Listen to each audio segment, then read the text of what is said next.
ప్రతి ఒక్కడు ఆ వైసీపీ వాళ్ళు టీటీడీని టార్గెట్ చేయటం. రమ్మనండి భారతిరెడ్డిని, జగన్మోహన్ రెడ్డిని, వచ్చి తల్లిని ఇచ్చి గుండు కొట్టించుకొని నామాలు పెట్టుకొని కోనేట్లో మునిగి వెళ్ళమనండి దర్శనానికి. అప్పుడు మేము జై అంటాం వాళ్ళతోనే. తిరుమలకు రారు, పట్టు వస్త్రాలు సమర్పించడు, ప్రసాదాలు తినరు.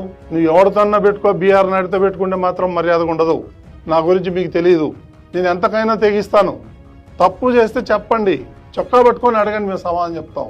ఇప్పటి వరకు ఒక్క చిన్న పొరపాటు కూడా చేయలేము మేము. అది నేను గర్వంగా చెప్పుకుంటాను. మీరు ఆ మాట్లాడేది మా గురించి, మా దేవుళ్ళ గురించి. ఇందాక కూడా స్క్రోలింగ్, ఇది ఉడత బెదిరింపులు అంట. ఈ ఉడత బెదిరింపులో ఏం బెదిరింపులో చూస్తా. నేను కూడా సుప్రీంకోర్టు దాకా పోతా. నేను వార్తలు ప్రసారం చేయండి, మేమేం అబ్జెక్షన్ చేయట్లేదు, ఎవరిని మనం. మేము తప్పుడు వార్తలు ఎందుకు? నేనంటే రోజుకి 7,000 టికెట్లు ఇస్తున్నాంట. వాడి మనుషుల గాడిదల వాళ్ళు. ఇది సాక్షి న్యూస్ పేపర్ కదా, అది ఒక టాయిలెట్ పేపర్. హెచ్చరిక చేస్తున్నాను, మా జోలికి రావద్దండి, హిందువుల జోలికి.